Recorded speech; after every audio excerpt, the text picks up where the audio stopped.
Ассаламу алейкум, кыздар, кандайсыздар? Кутмандуу таң бардыгыңыздарга. Мына өзүңүздөр көрүп тургандай эле биздин жүрөктүн тынчтыгы курсубуз старт алды. Бүгүн биринчи күн кимде кандай ощущение болуп жатат жана ким кайсыл жактан көрүп жатат. Биздин группада Германиядан, Казакстандан жана өтө көп эчелер Россиядан, Бишкектен, Оштон, Жалал Абадтан, Кыргызстандын 7 областынан кошулушту.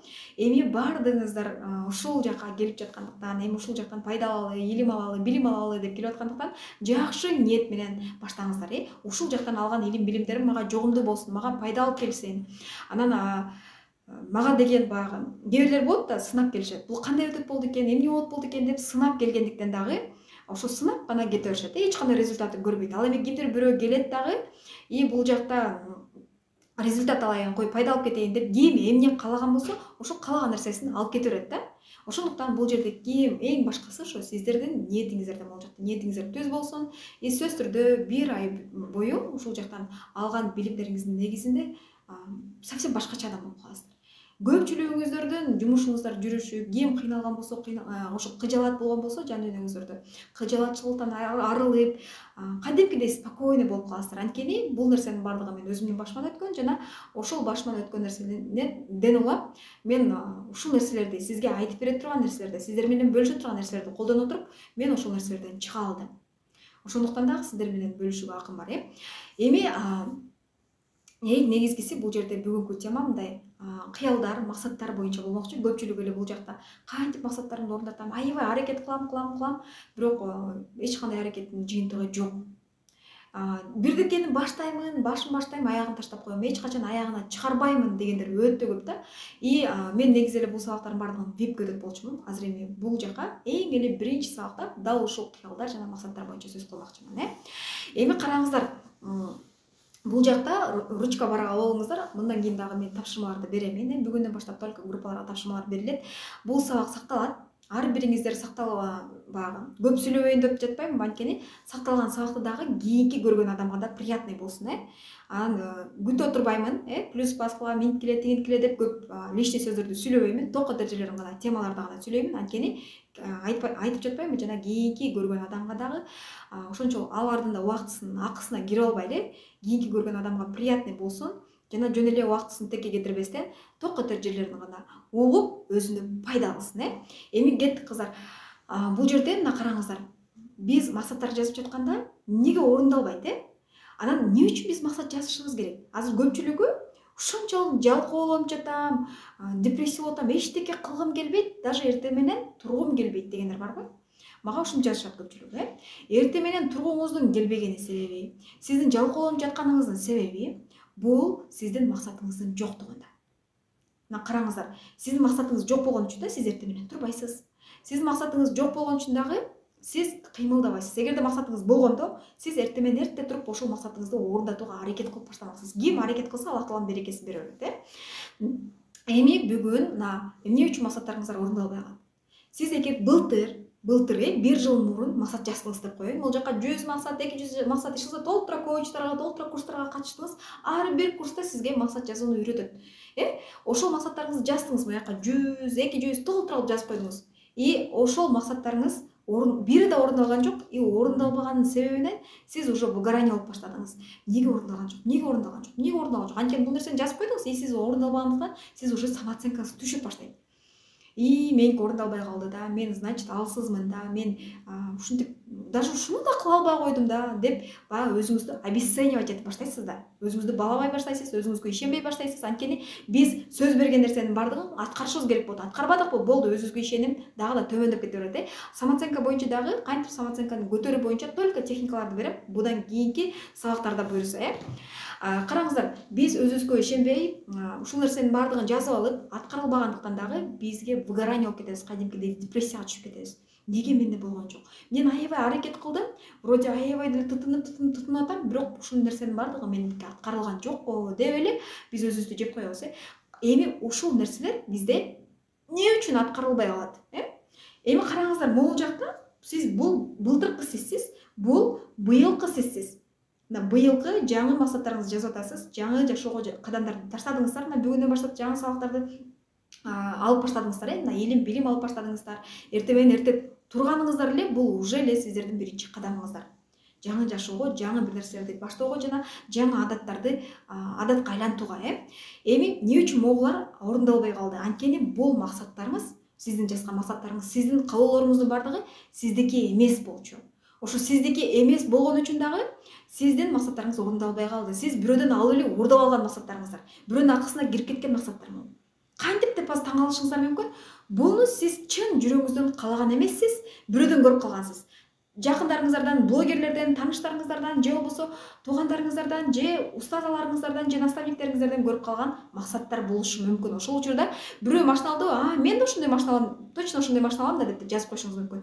Бирөө мисалы үчүн миллион подписчик жыйналды, мен да миллион подписчик жыйнайм деп ошону көрүп эле кылып коюшуңуз мүмкүн. Тиги мисалы үчүн алтын цепочка алды деп коелу, дал ошол цепочканы алган учурда дагы мен да ошондой цепочка алам деп эле коюп коюшуңуз мүмкүн. Бирөөнүн максатын эле сиз уурдап алып өзүңүздүкү кылып жазып алышыңыз мүмкүн. Же болбосо подружкаңыз менен сүйлөшүп жатканда подружкаңыз сизге эме деп койду да, мен мону аябай алгым келип атат, iPhone 14 Pro Max деп. Сиз iPhone 14 Pro Max'ты каалаган жоксуз, бирок тиги подружкаңыз айтып койгон үчүн эле жазып койсоңуз болду, ал максат сиздики эмес, уже подружкаңыздыкы. Башка бирөөлөрдүн максаттарын уурдап алып жазып койгон учурда дагы бул максаттар орундалбайт, анткени сиз буну чындап чын жүрөгүңүз менен каалаган эмессиз. Көрдүңүздөрбү? Ошондуктан дагы башка бирөөнүн максаттарын орундап алган учурда дагы, башка бирөөнүн максаттарын жазып алган үчүн дагы сиздерде орундалбай калат. Эми биз кантип өзүбүздүн чыныгы могул жактагы жүрөгүбүз менен каалаган максаттарыбызды чыгарабыз?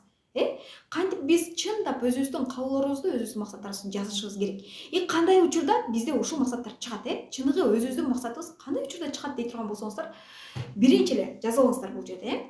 Бизде максаттар пайда болуп баштайт, биз аракет кылып баштаганда. Бирок биздин могу мээге максаттарды, каалоолорду ким ойготот жана ким салат могу мээге ошол ойлордун бардыгы. Истинный биздин каалоолорубузду, желанияларыбызды деп койсок болот, Саат канча болуп калды? Истинный желанияларыбызды азыр канткенде чыгат. Биз эң биринчи очеред биз бирөөнүкүн уурдабаганда, бирөөнүн акысына кирбегенде. Акысына кантип кирип кетишибиз мүмкүн, биз жөн эле бирөөнүкүн көрүп койдук, ошол нерсени каалап эле жазып койдук да, биз ага акысына кирген жокпуз деп ойлоп калышыңыз мүмкүн. Бирок сиз ошо бирөөнүкүн уурдап алып акысына кирдиңиз. Кантип кирдиңиз, азыр ушул жерден түшүндүрүп берейин. Бирөө машина алды, сиз анын машинасын көрдүңүз дагы, сиз уже претензия коюп баштадыңыз Аллах таалама. Аллахым, эмнеге ага машина берип койдуң, мага берген жоксуң? Мен деле сенин кулуңмун го, ал деле сенин кулуң. Аны деле сен жараткансың, мени деле сен жараткансың. Бирок ага бердиң, мага берген жоксуң. Ага сонун жашоону берип койдуң, бирок мага берген жоксуң. Ага сонун үйлөрдү берип койдуң, мага берген жоксуң. Ага сулуулукту берип койдуң, мага берген жоксуң. Ошол сыяктуу ага акча бердиң, байлык бердиң, бизнес бердиң, бирок мага берген жоксуң. Ага берекесин дагы арттырып койдуң, рызкысын ушунчалык көп кылып берип койдуң, бирок мага берген жоксуң го деп жатып, ошонун акысына кирип атасыз. Плюс Аллах таалама претензия коюп жатасыздар. Ошол учурда сизде эч качан өзүңүздүн максаттарыңыз чыкпайт, чыныгы желанияларыңыз эч качан чыкпайт. Биз эң биринчи очеред ушул уурдабашыбыз керек, жана башкалардын акысына кирбешибиз керек, ниетибиз түз болуш керек. Ниетибиз түз болуш керек, уурдабашыбыз керек, акысына кирбешибиз керек. Ниетибиз түз кандай? Биз наоборот, биз ошонун акысына кирбестен, ага ичкүйдүүлүк кылбастан, бирөө ийгилик жарататса, ичкүйдүүлүк кылбастан, эмнеге ал ийгилик жаратып кетип атат? Эмнеге анда мынча подписчик болуп кетти? Эмнеге алда монча акча пайда болуп кетти? Эмнеге ал машина алды, мен алган жокмун деп ага ичкүйдүүлүк кылбастан, наоборот ага жакшылык каалайбыз. Ага наоборот дуа кылабыз. Аллахым, ушунчалык берешен ырайымдуу затсың сен. Карачы, тиге ушунчалык бердиң, эми ошол адамга наоборот дуа кылып коебуз. Ошол адам эми Аллах таалам берген неаматты эми ушунчалык мындай чын жүрөгү менен кабыл алсын, Аллах таалам берген неаматты түшүнсүн, ошо Аллахтан экенин, жана ошол нерсе берекенин бардыгы Аллахтан болуп жатканын, ошол берекенин пайдасын көрсүн деп, наоборот ал адамга дуа кылабыз. Сиздин конкурентиңиз болобу, душманыңыз болобу, неважно, айырмасы жок, Душман, Аллах таалам айтат, кимге жакшылык кыласаң, сага 10 эселеп кайра кайтарып берем деген. Бул печать базып, уже айтып койгон, бизге сөз берип койгон. Аллах таалам эмне сөз берген болсо, ошонун баардыгын кылат. Ошондуктан бул жерде эч кандай күмөнсүз сиз ошол нерсени кайталай бериңиз. Бизде качан ичкүйдүүлүк болот? Мен ичкүйдүүлүк болбойт деп ойлошуңуз мүмкүн, бирок байкап көрүңүз, өзүңүздү тесттен өткөрүп көрүңүз. Биз эң легкий эле тест айтайын. Бир жакыныңыз, подружкаңыз, досуңуз же соседиңиз же тууганыңыз бир машина алды же аябай сонун бир ийгилик жаратты. ошол учурда сизде кандай сезим болду могул жерден ким эле ичиңиз күйүп монтип кандайдыр бир ачышып кандайдыр бир мындай ичкүйдүүлүк сезими келген болсо сизде көрө албастык сезимдер келген болсо анда сизде ичкүйдүүлүк бар деген түшүндүрөт. Эгерде бирөө ошол жакындарыңыз же душмандарыңыз деп коеюн бир ийгилик жаратса, сиз ага наоборот кубануу менен ой молодец, ал өзү ушунчалык аракет кылган мээнеткеч адам болчу. Мээнетине жараша, аракетине жараша ошол ийгиликке жетип отурат. Молодец деп сүйүнө турган болсоңуз, белая зависть деп коет го. Сүйүнө турган болсоңуз, анда сизде ичкүйдүүлүк жок. Эми караңыздар, биринчиси эмне кылбашыбыз керек экен? Уурдабашыбыз керек, акысына кетпешибиз керек, ниетти түз коюшубуз керек жана ага дуа кылып коюшубуз керек. Жакшылык каалап коюшубуз керек, Анан дагы мына караңыздар. Биз мына просто ал дагы Аллах Тааланын кулу, ал пенде да. Мен да Аллах Тааланын кулумун деп, Аллах Таалан берип жаткан нематтарды, ырыскыларды эч бир пенде кызганбаш керек. 18.000 ааламды жаратты. Сиз калаган машиналар, сиз калаган үйлөр, сиз калаган жашоо Аллах Таалам үчүн бир тыйынчалык эле, кыпындай эле нерсе. Бол десе эле болуп кала турган нерселердин бири да. Эми караңыздар, 18.000 ааламды жараткан Аллах Таалам башкаларга бергени сизге бербей коймок беле. Биз ушунчалык прям азыр акча десең акча көп, байлык десең байлык көп, дүйнө десең дүйнө көп да, толтура. Мага жетпей калат. Көпчүлүк адамдар мындайбыз да, мага жетпейт калат, мен тиги алды, мен жетпей калдым деп шашкалактайбыз, шашкалактап монтип дүйнөнүн артынан чуркап алабыз го. Андай кылбашыбыз керек. Аллах Таалан берген, жараткан нерсени неге кызганышыбыз керек? Биз эч качан кызганбашыбыз керек. Анткени все равно сизге сиз каалаган нерсенин бардыгын берет. Эгерде сиз туура өзүңүздүн амалдарыңыз менен, өзүңүздүн кыймыл аракеттериңизди туура жүрүп, туура кыла турган болсоңуз. Эми караңыз. Дал ушул мен айткан шарттарды аткара турган болсоңуз, сизде истинный, чыныгы каалоолоруңуз, максаттарыңыз пайда болуп баштайт. Сиз эч кимге кызганбай, эч кимге претензия койбой, эч кимдин акысына кирбей, эч нерсени уурдабай, жана дагы сиз ыраазычылык абалда боло турган болсоңуз, жана Аллах Таалама ыраазычылык келтире турган болсоңуз, ар бир нерсени Аллахтыкы, бул Аллахтындыкы. Мен эч кандай бирөөгө претензия койгонго, бирөөнү жамандаганга, бирөөгө көрө албастык кылгандан, бирөөнү сөз кылгандан ошол нерседен тыйылайын. Жана ошол нерсени мага жоготпосун Аллахым, мага жүрөгүмө ыйман берсин. Жана ошол нерседен тыйыла турган болсоңуз, мен айтып турган нерселерден, анда сиздин уже чыныгы кыялдарыңыз, максаттарыңыз чыгып баштайт. Истинный могул жактан чын жүрөктөн эмне каалаганыңызды уже баягы тетрадь алыңызда жазып чыгасыз. Эми ушул жерде дагы өзүңүзгө суроо бериңиз. Көпчүлүгү суроо бербейт. А наоборот, уже претензия коюп баштайт, налып башташат. Неге менде болбой жатат? Мен аракет кылып атам го, неге бербей жатат? Деп наоборот претензия коюп башташат да. Неге менде болбойт, неге болбойт деп. А болбойт дегендин ордуна сиз эмне кылсам жана мен киммин деген суроолорду бериңиздерчи. Мен киммин деген суроону бергенден кийин сизде уже бактылуулук сезимдери келип баштайт. Кадимкидей сиздин каалоолоруңуз ойгонуп, бактылуу сезимдер келет. Кантип дей турган болсоңуз, мисалы үчүн көпчүлүк эле адамдар мен киммин деген суроону бербейт өзүнө. Биз эң биринчи очередь ушул суроону бергенде бизде биринчи эле ответ келет да өзүбүздө. Мен Аллах Таалам жараткан сүйүктүү кулумун. Мен Аллах Тааландын сүйүктүү пендесимин. Ушунчалык сүйүү менен мага ушунчалык мындай сүйүү менен жараткан пендесимин деген мындай сонун ощущение келет да сизде. И ошол учурда мына караңыздар, мен Аллах Тааланын кулумун деп күндө эртең менен жатканда турганда, кечинде жатарда жана эртең менен турганда ушундай сезим келе турган болсо, сизде уже эмне болуп баштайт? Сизде ушул нерсени кылыңыздар азыр. Сиз эртең менен турганда мен Аллах Тааланын кулумун, мен Аллах Тааланын сүйгөн пендесимин деп турасыз. Мен киммин деген учурда, А биз көп учурда могул жерде алмаштырабыз. Андай айтып берем азыр, мына катарынан айтып берейин. Биз могул жерден мен эч кимге бүгүн эртең менен турдуңуз, мен Аллах Тааланын сүйүктүү пендесимин, сүйүктүү кулумун деп турдуңуз. Ошол учурда сиз экинчиси, мен эч кимге бүгүн тилим менен дагы, колум менен дагы, ойлорум менен да зыян келтирбеймин дейсиз. Бир күн кечке күндө кайталайсыз. Мен эч кимге бүгүн зыян келтирбеймин деп. Мен эч кимге претензия койбойм дейсиз. И дальше мен өзүмө пайда алып келем дейсиз.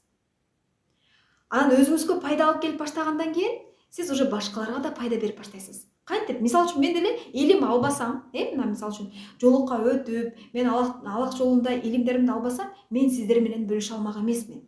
Адам өзүндө эмне болсун ошо менен бөлүшөт. Бир притча бар го, мен силерге айтып берейин. Бир эки кошуна жашайт го. Бир кошунан аябай жаман көрөт. Баягы кошунанын эшигинин алдына бир чака мусорун алып келип туруп койгон го. Ошол учурда тиги кошунасы акырын барып жанагы мусор чакасын мусорун төгүп, мусорный чакасын аябай тазалап, жууп, огородундагы эң жакшы алмаларын жууп, ошолордун баардыгын салып чакасына, анан кайра кошунанын астына алып барып коюп коет да. Ошол учурда кошунасы ушунчалык таң да, мен сага ушинтсем, мусоркамды алып барып таштасам, эмнеге кайра сен мага таптаза алмаларыңды мага бердиң десе, кошунасы ответ кылат да. Кимде эмне болсо, ошонусу менен жооп берет да депчи. Тигиде мусор болду, тигиде негатив болду, тигиде жамандык болду, а тигил адамда ичи таза. Эң жакшы нерселер болду, ал жакшы нерсеси менен бөлүшүп атат. Жаман адам жаман нерсеси менен бөлүшүп атат. Ошол сыяктуу эле бул жерде сизде пайда болуп баштаганда, сиз өзүңүзгө пайда келтирип баштаганда, уже сиз башкаларга пайда берип баштайсыз. Дал ушул үч нерсе айланганда, биринчи эле сиз эч кимге зыянымды келтирбейм, мен Алланын кулумун, жана мен өзүмө пайда берем, жана башкаларга пайда берем дейт турган болсоңуз, могул жердеги эки нерсе ойгонуп баштайт. Ыраазычылык жана шүгүрчүлүк. Ыраазычылык менен шүгүрчүлүк ойгонгондо сизде бактылуулук сезим келет. Кандай сонун. Эми ыраазычылыкты караңыздар, ким кандай колдонот? Ыраазычылыкты мисалы үчүн сиз өзүңүзгө айтып баштайсыз. Эң биринчи очурат Аллах Таалам мына мени ушундай кылып, сонун кылып жаратып койгонуңа ыраазымын. Эми бардыгыбыз эле идеалдуу эмеспиз, Аллах бир гана Аллах Таалам идеалдуу. Бирөөнү идеал турпаңыздар деп да айтканмын. Буга чейин дагы самооценка сабагында. Сөз түрдө ар бирибиз пендебиз, ката кетирүүчүбүз, сөз түрдө бир жерден бир нерсе кылып коюшубуз мүмкүн. Сиз идеалдуу деген адам дагы мына Инстаграмда жүрөт, аябай популярдуу болушу мүмкүн. Бирок анын бир күнү бир эле катасын көрүп калып, адамдар эмне кылат? Бияктагы 1000 жасаган жакшылыгын көрбөйт дагы, бир катасын көрүп калып, ошого гана жармаша беришет дагы, анын акысына кире берет, Ал эми бизде идеалдуу адам жокпуз, пендебиз, биз ар дайым ар күнү сөз түрдө ката кетирүүчүбүз. Ошон үчүн биз кулбуз. Бул жерден идеалдуу деп бир гана Аллах Таалам гана эсептеп, Аллах Тааламды гана идеал тутушубуз керек. Анан караңыздар, биз ыраазычылыкты өзүбүзгө айтып баштайбыз. Биринчи жана Аллах Таалам айтабыз, өзүбүздү карап туруп, Аллахым мени жаратканыңа шүгүр, ыраазымын, мен ушинтип жаратып койгонуңа, күн эрте менен тургузганыңа ыраазымын, мендеги бар нерсеге ыраазымын деп баштайсыз да. Анан могул жерде ата энеме ыраазымын, тууган тушкандарыма ыраазымын, айлана тегериңиздеги бардык адамдарга ыраазычылык айтып баштайсыз да.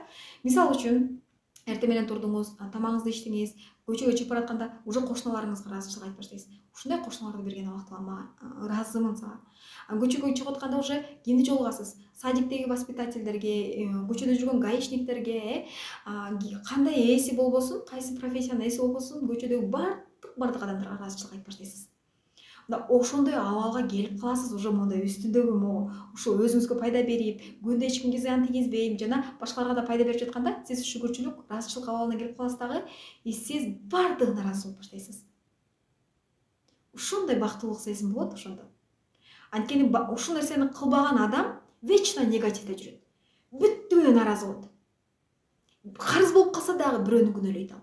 Тиги ошентпегенде, тиги буну баштабаганда мен карыз болбойт болчумун. Мен тиги тигинтпегенде мен кредит албайт болчумун. Тиги тигинтпегенде мен ушул акыбалга түшүп калбайт болчумун. Күйөөм минтпегенде мен мондай болмокмун. Күйөөм наоборот монткенде деп вечно бирөөлөрдү күнөөлөйт. Бул жерде күнөөлөштүн кереги жок. Жертва абалына түшүп кетпеңиздер. Биз өзүбүздүн жашообузда өзүбүз гана жоопкерчиликтебиз. Өзүбүз гана жооп беришибиз керек. Эч качан күнөөнү бирөөдөн издебешибиз керек. Өзүбүздүн үстүбүздөн өзүбүздү казып чыгышыбыз керек. Анткени айлана тегеректеги адамдардын бардыгы биздин зеркальный отражениябыз. Бизде эмне болсо, ошол нерсени гана көрүп коет. Аллах Таалам ошол нерсени гана чагылдырып берип коет бизге. Бизде кандай сапаттар бар болгон болсо, биз ошол нерсени башка бирөөдөн көрө алабыз. Эгерде биз аябай грубый болгон болсок, башка бирөө да бизге грубить этет. Ошо менен биз өзүбүздү гана көрө алабыз башка бирөөдөн. Ошон үчүн эч качан бирөөнү күнөөлөбөңүз. Эгерде бирөө сизге жамандык кылып аткан болсо, же бирөөнүн жаман жагын көрүп аткан болсоңуз, өзүңүздөн издеңиз ошол нерсени. Значит, сизде да ошол нерсе бар. Просто анализдеңиз. Азыр мен биринчи сабагымда бул нерсени козгой эле коеюн, потому что сиздер түшүнбөй калышыңыздар мүмкүн. Бул сабакты бул теманы кийинки сабактарда козгоп берем, Эми караңыз, сиздерге азыр тапшырма берейин. Жазыңыздар. Биз фокусту жашоодо көбүнчөсү биз минус жок нерсебизге кое беребиз. Байкаңыздар, биз фокусту жок нерсеге коебуз. Бар нерсеге койбойбуз. Эми тапшырма жазыңыздар. Сиздеги бар нерсени жазыңыздар, анан бул жакта сизде жок нерсени жазыңыздар. Сизде эмне жок? үй жок, машина жок, акча жок, бизнес жок, ийгилик жок, соолук жок, фигура жок, ден соолук жок деген сыяктуу, мен тишим жаман, же берим жок деген нерселерди, ушул нерсенин баардыгын бар кылам деп ушул нерселерди жазасыздар. Нени баргыңыз, могу сиздеги жок нерсени жазыңыз. Анан могул жерге уже сиздеги бар нерсени жазыңыз. Ата энем бар, бала чакам бар, үй бүлөм бар, көзүм бар, мурдум бар, ден соолугум чын, колум бар, бутум бар деген сыяктуу могул жерде полностью жашап жатам, Кудайга шүгүр, Аллах Тааланын берген өмүрүм бар деген сыяктуу, могул жерге полностью барларды жазасыз. Сиздеги азыркы учурда данный момент бар нерсени жазасыз. Анан бул жерге уже сиздеги жок нерсени жазасыз. Эми байкап көрүңүзчү, салыштырып көрүңүз. Аллах Таалам айтат да сизге, мына могул жердеги сенде жок нерсени берейин, бирок сен могу бар нерсенин баарын алып коеюн дейт. Сиз макул болуп белеңиз. Могул жерден үй, байлык, бийлик, атактуулук, популярность, шыза бардыгы бар да могул жерде. Сиз каалаган нерсе. Бирок сизде жок болуп атат могул жерде. Сиздеги жок нерсе. Бирок ушул жок нерсенин бардыгын Аллах Таалам сизге берейин деп атат. Мен сага берем, бирок сен могул жердеги бар нерсеңди мен алып коем деп атат. Сиз ушул нерсени алмаштырууга даярсызбы? Сиз даже могул жерден бир нерсени алмаштырганга да даяр эмессиз. Сизге могул жактагы атактуулук, бийлик, байлыктын бардыгын сага берем, бирок сен жүрөгүңдү алам десе, сиз макул болбойт элеңиз.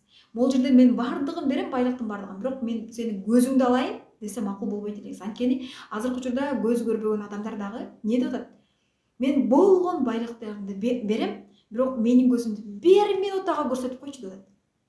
Мен могул жакта толгон токой байлыктарымды берем, 1 минуттага мени бастыртып койчу деп атат баспагандар.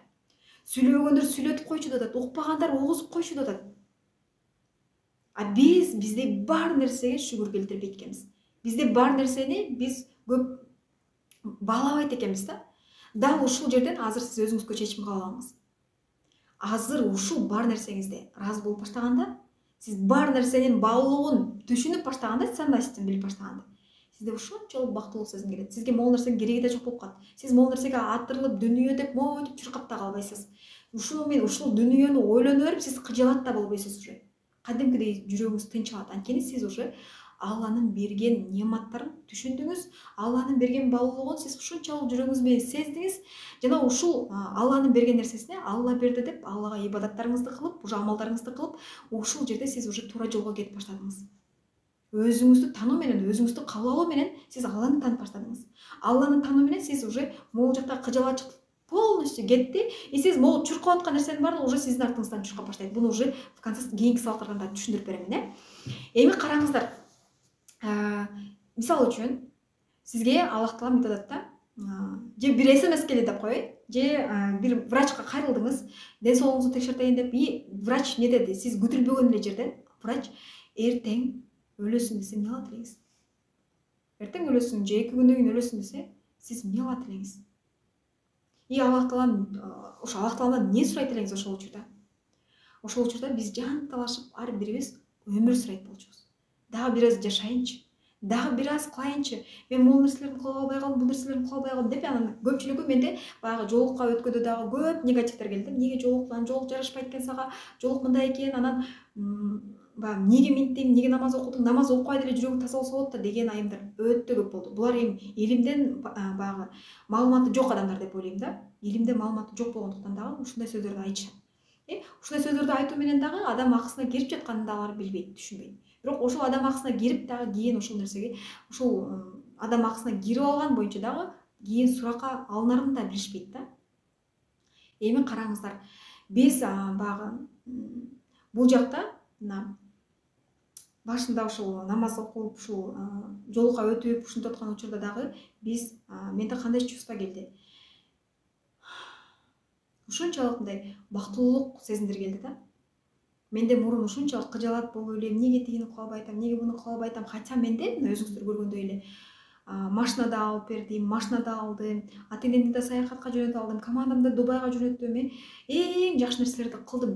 Кудайга шүгүр, 1 жылдын ичинде кадимкидей достигатор болуп кеттим да. Прям ар бир максатымды койдум астыга, ошол максатымды орундап, моментально орундатып жаттым да.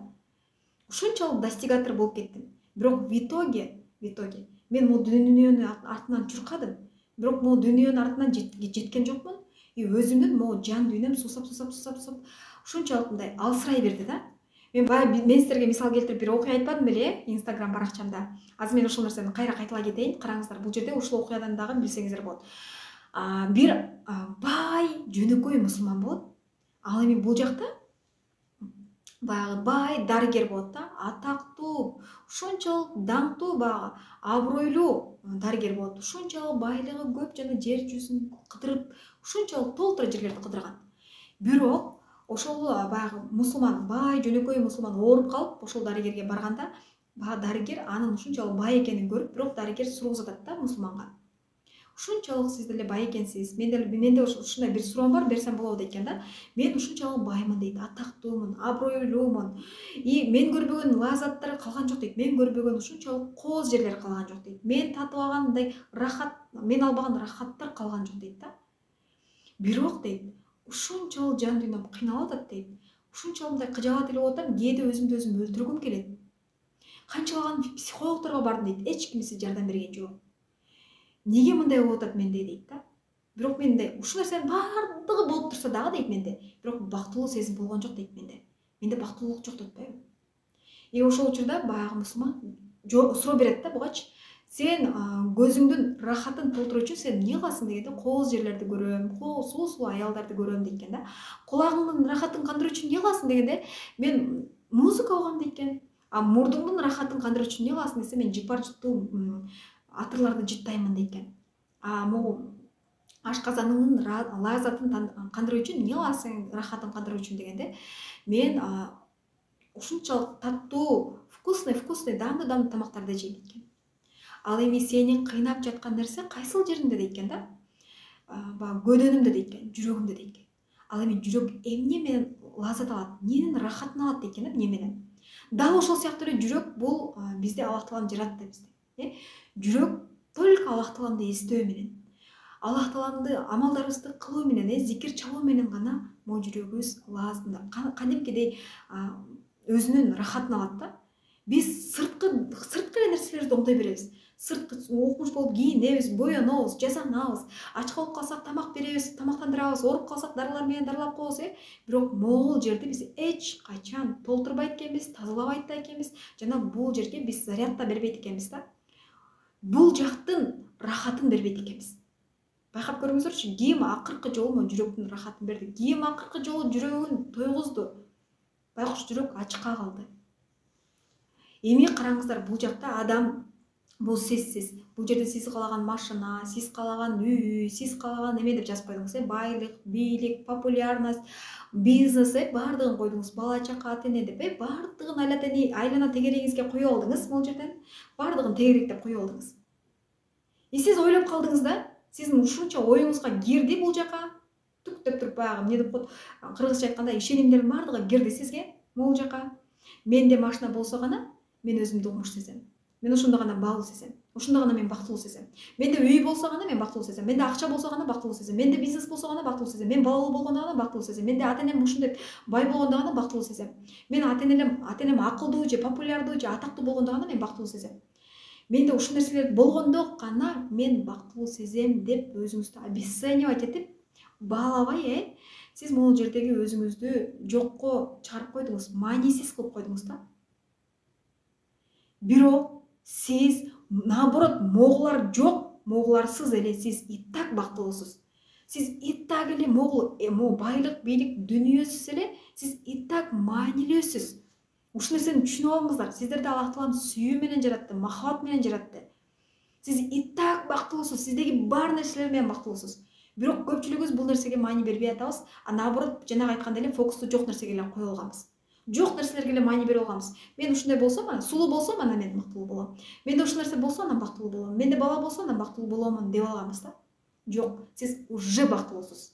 Сизде уже сиз каалаган нерсе бар. Сиз ал жок нерсеге чуркабаңыз артынан. Конечно, аракет кылышыңыз керек. Бирок кандай учурда? Биз постоянно пенделер аракеттин артында жүрүшүбүз керек. Аракет кылмайын, сизге эч кандай береке келбейт, ошо берекетин бербейт, берекесин. Ошондуктан биз постоянно аракетте болушубуз керек. Аллах Таалам кимдерди жаман көрөт? Жалкоолорду, жөн эле жатып убактысын кетиргендерди.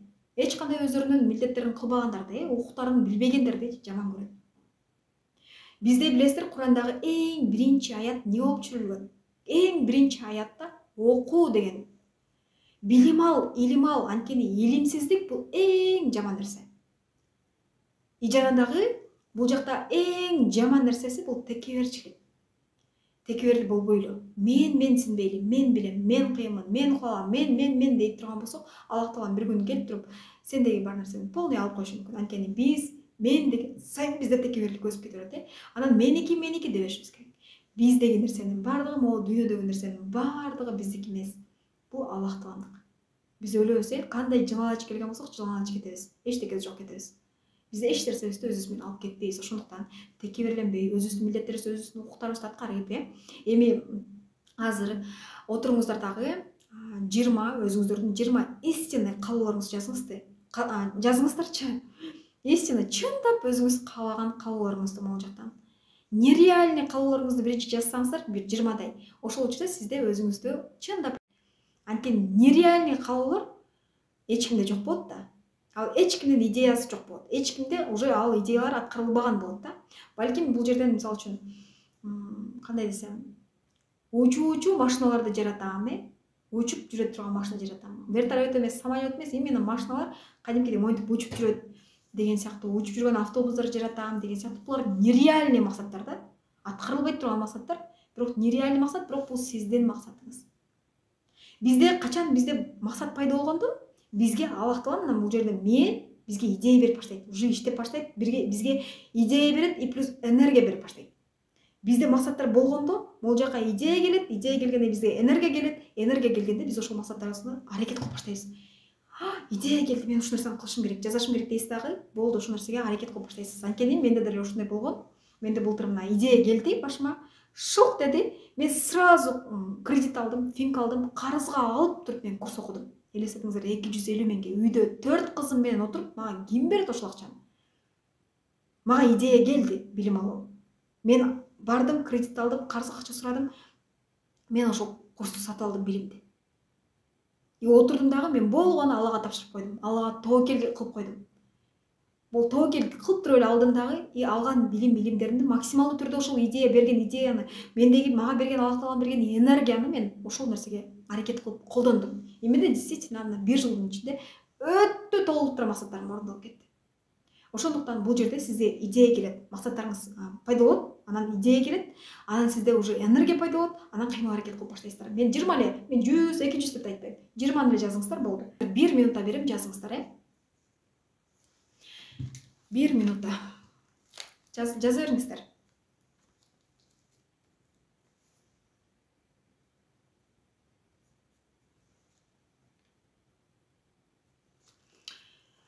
Жаз, 1 минутта болду, дальше уже калганын бул сабакты бүткөндөн кийин дагы улантып койсоңуздар болот. Анан биз качан бактылуу болбойбуз? Биз качан гана биз өзүбүздү өзүбүз күнөөлөй бергенден, өзүбүздү өзүбүз жемелей бергенден. Мисалы үчүн биз кандай десем, биз бирөөгө жардам бере албай калган болсок дагы, мен жардам бергенге мүмкүнчүлүгүм бар эле, бирок жардам бере албай калдым. Или бирөө мисалы үчүн жолдошуңуз сизге келди, мындай белек алып келип койду, сизге мындай мисалы үчүн 2000 сомго, 3000 сомго гүл алып келсе дагы, өзүңүзгө ыра көрбөй, эмнеге 2000 сомго алдың, канча сомго алдың, албай эле койсоң болмок да, ушундан көрө акчаны коротпой эле койсоң болмок да. Или бирөө сизге ошондой бирөө бирдеке берсе дагы, канчага алдың, бербей эле койсоң болмок да деп, даже бирөөдөн келген белектерди да өзүңүзгө ыра көрбөй, өзүңүздү өзүңүз күнөөлөй бергендиктен сизде бактылуулук болбойт. Особенно бул жакта Россия жергесинде жүргөн эжелер, особенно мына кыздарыңыздарды, балдарыңыздарды Кыргызстанга, ата-энеңиздерге же жакындарыңыздарга таштап кетип атасыздар да. Таштап кеткен учурда ошол жактан өзүңүздөрдү бир күндө 1000 эле жолу өзүңүздөрдү күнөөлөйсүздөр да, өзүңүздөрдү урушасыздар кадимкидей. Неге мен ушинтип койдум, неге мен таштап койдум экен? Элдерге ошол эле нормально жашасам болмок да, ошол Кыргызстанда деле үйүмдө эле өзүмдүн балдарымды тарбиялап баксам болмок эле деп 1000 жолу өзүңүздөрдү күнөөлөйсүздөр, Неге мен тигин, или бир нерсе кыласыздар, или бир курс сатып аласыздар деп коеюн, же бир бизнес баштайсыздар. Ошол жерден бир аз эле не болуп калса, не то болуп баратса, уже күнөөлөп баштайсыздар. Неге мен баштадым болду экен, мен ушуну нерсени кылбай эле койсом болмок экен. Карыз алып, уже карызды алганыңызга да өкүнүп кетесиз да. Күнөөлөп өзүңүздү эмнеге алдым, албай эле койсом болмок, мынтсем болмок. Ар бир нерсени кылып жаткан нерсеңизге эч качан өзүңүздү күнөөлүү сезбеңиз. Өзүңүздү өзүңүз күнөөлөбөңүз. Уже болду. Ал нерсе бөттү. Кылып койдуңуз. Кылып койгондон кийин уже күнөөлөп өкүнүштүн кереги жок. Наоборот, ошол нерсени эми кантип чечем, мен кантип ошол нерсени оңой чечсем болот, Аллахым ошол нерсени оңой чечкенге жардам берчи деп, наоборот ошол оңой чечүү жолдорун издейли, оңой табуу жолдорун издейли. Жөн эле бирөөнү күнөөлөп отурбайлы. Анан бул жерде карасаңыздар, күнөөлүү сезим баягы бизде мисалы үчүн күнөөлүү сезим келатканда ойлонуңузчу. Мисалы үчүн балдарымды таштап койдум, балдарымды тиге каратып койдум, мен садикке берип койдум, садикке бербей өзүм баксам болмок да деген сыяктуу сезимдер келип жаткан болсо, сизде мен наоборот тигини кылсам болмок, буну кылсам болмок, же болбосо обычно жөн эле отурсак деле биз мисалы үчүн 1 саат 2 саат уктап койсок деле өзүбүздү күнөөлөйбүз. Эмнеге мен уктадым? Мен андан көрө уктагандан көрө тигини кылсам болмок, буну кылсам болмок деп даже эс алганыбыз үчүн дагы биз өзүбүздү күнөөлөй беребиз да. Бирок сиз азыр отуруңуз дагы ойлонуңуз. Сиз убайымдап, монтип кыжалат болуп, кыйналып, ойлонуп, өзүңүздү күнөөлүү сезип, өзүңүздү жемелеп, ичиңизден жеп жатасыз, бирок ошол нерселер сиз бүгүн барсыз, эртең жоксуз, 1 секундтан кийин эмне болуп кетериңизди билбейсиз. Сиз кыйналып атасыз, кыжалат болуп атасыз ушул нерселер үчүн, балдарыңыз үчүн, же тиги үчүн, бул үчүн, бизнесиңиз үчүн. Ошол нерселерди коюп көрүңүз дагы, сиз бир күнү эле эртеси күнү жок болуп кеттиңиз. Булар кимде калат? Аллах таалам ар бирин өзүнүн рызкысы менен жибет да. Булар сиз жок деле өсөрөт. Сиз жок деле булардын күнү өтө берет. Зачем сиз кыжалат чыгып каласыз? Наоборот, ушулардын жеңилдетейин, ушуларга кандайдыр бир пайда берейин, жана айтып өтпөдүмбү? Мен өзүмө пайда берейин, анан башкаларга пайда берейин деген шарттарды полностью ушул нерселерди өзүңүзгө прям жазабыңыз дагы постоянно аткарыңыз ушул нерселерди. Ошондо мына караңыздар, сиз могуларга уже баягы кыжалат болбой каласыз. Алла карап турат, Аллага тапшырдым. Аллахым өзүңө тапшырдым дешиңиз керек. Биз постоянно бирөөгө гана кыжалат болобуз. Тиги тууганымдын жашоосу мынтип кетиптир да, деп эле анын проблемасын чечип бергибиз келип кетет. Мен энем ушинтип карызга батып кетти эле, кредити бар. Мен сиңдим мынтип кетти эле, анан тиги сиңдим уураттыр, бул сиңдим уураттыр. Биз өзүбүздү тим эле укмуш, идеалдуу бир кудай сезип алабыз да. Тигиге дагы кыжалат болуп, тигинин да проблемасын ойлоп, бунун да проблемасын ойлоп, баардыгыбызга апа, баардыгыбызга кудай болуп алабыз. Бирок сиз кыжалатчылык менен, сиз аларды ойлоо менен, аларга мынтип алардын проблемасын ойлоо менен сиз алардын проблемасын чечип бере албайсыз. Ошол нерселердин, ошол проблемалардын баардыгын чечүүчү бир гана Аллах таалам. Болгон сиз отуруп не кыла аласыз? Болгон сиз дуа кыла аласыз. Намаз окуйсуз, намаздан кийин дуа кыласыз. Аллахым, бир тууганым ушинтип инимдин ушул карызынан кутулууга жардам бере көрчү Аллахым. Тигинин ана проблемасы болуп чечип бере көрчү Аллахым деп бир гана Аллах тааламдан гана сурай аласыз. Болду, сиздин башка эч нерсе кыла албайсыз. Сиздин колуңуздан келбейт ал нерсе. Ошондуктан аларга убайымдап, кыжалат болуп, проблемасын чечип берүүгө тиги деп кудай боло албаңыз. Биз өзүбүздүн ордубузду билели. Биз кулбуз, биз пендебиз, биз өзүбүздүн ордубузду биле турган болсок, Аллах таалам ар бир нерсенин проблеманы, ар бир берилген сыноонун жеңилдигин берип коет. Ар бир берген оорунун шыпасын берип коет. Ар бир сиз карыз алдыңызбы, кредит алдыңызбы? Ошол карыз алган, кредит алган нерсеңизди да жеңил жолу менен, оңой жолу менен кутултууга да жардам берип коет. Бул нерсенин баардыгын кылып берүүчү жана колунан келүүчү бир гана Аллах таалам. Ошондуктан баардыгыбыз Аллах таалага тапшырууну үйрөнөлү, Аллах тааламан суранууну үйрөнөлү. Аны кантип сураш керек, эмне кылыш керек, кийинки сабактарда да кантип дуа кылыш керек, ошолорду көрсөтүп айтып берем. Анан эртең колесо балансаны чийебиз. Колесо балансаны ошол ислам негизинде баардыгын тууралайбыз. Биз өзүбүздүн колесо балансыбызды чийип туруп, анан бүгүндөн баштап мына кече толтура кыздар таспих алды, электронду ушунчалык сүйүнүп калдым. Баардыгыңыздар азаматсыздар. Ушунчалык мындай улам личкаларга жазып атышты. Мына бүгүн азыр мен сабак сактап коём да, сакталган сабакты көрө аласыздар. Кийим тура албай калган болсо көпчүлүгү Россиядан качышпады, ошондуктан да россиялыктар бир аз кечирип туруп көрүшү мүмкүн. Казакстандагылар, Германиядагылар. Бул жакта мен тапшырма бердим сиздерге. Ушул тапшырмаларды бүгүндөн баштап аткарыңыздар. Эртең уже мен даарат, гусул жана суунун фазилеттери боюнча сабак өтүп берем. Анткени сууну түшүнүп отурган болсоңуздар, болду, күндүгө даарат, гусул менен жүрүп каласыздар. Ал суунун баягы бизге Аллах таалам берген, бизге берип аткан рызкы, пайданы дагы да оны силеп ишке ашат. Сиздердин аракеттериңиздер, могу кылып жаткан ар бир аракетиңиздин прям берекеси бар болот да. Азыр кылып жатсаңыз эле берекеси жоктой эле сезилип атпайбы? Сиз канча аракет кылсаңыз деле мындай көрүнбөгөндөй эле, көзгө көрүнбөгөндөй эле бир нерсе болуп сезилип атат. Бирок дал ошол эртеңки сабакта, келерки сабактарда сиздер уже түшүнүп каласыздар жана ар бир нерсенин пайдасын көрүп баштайсыздар. Эми мына сиздер алган таспихти биз эмнеде колдонобуз? Мен группага сөз түрдө жазып жөнөтүп коёмун. Күндүгө биз зикирлерди айтабыз. Субханаллах, субханаллах деп, альхамдулилля, альхамдулилля, альхамдулилля, Аллаху акбар, Аллаху акбар, Аллаху акбар. Анан сөз түрдө ла илаха иллаллах Мухаммад расулуллах деп дагы аны дагы айтып кетебиз. Сөз түрдө келмелерди дагы, зикирлерди кантип айтыш керек, аны дагы полностью жазууларын туура айтуу произношенияларын дагы мен группага жөнөтүп коёмун. Жана бүгүнкү сабактын дагы тапшырмасын мен текстовый форматта дагы группага салып коёмун. Сөз түрдө күнүгө аткарам деп өзүңүзгө сөз бериңиз. Бүгүн ушул жүрөктүн тынчтыгы курсуна катышамын деп өзүңүзгө сөз бердиңизби? Ниет кылдыңызбы? Эми сөзүңүзгө туруңуз. Эгер сөзүңүзгө турбай турган болсоңуз, сиздин самооценкаңыз, өзүңүзгө болгон ишеним, өзүңүзгө болгон сүйүү күндөн күнгө төмөндөй берет. Эртең турам дедиңизби? Сразу туруңуз, сөзүңүзгө туруңуз. Уже өзүңүзгө самооценка пайда болгондо, өзүңүзгө болгон сүйүү, өзүңүзгө болгон мындай туруктуулук пайда болгондо, сиз Аллах Таалама дагы сүйүү күчөп баштайт.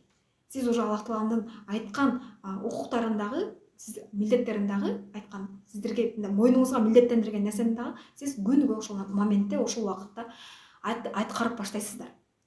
Бардыгыңыздарды жакшы көрөмүн. Эртеңки сабакта сөз түрдө көрүшкөнчө, бардыгыңыздар эртеңки сабакта да катышыңыздар. Бул сабактар сиздерге эле пайдалуу келет, өзүңүздөргө эле.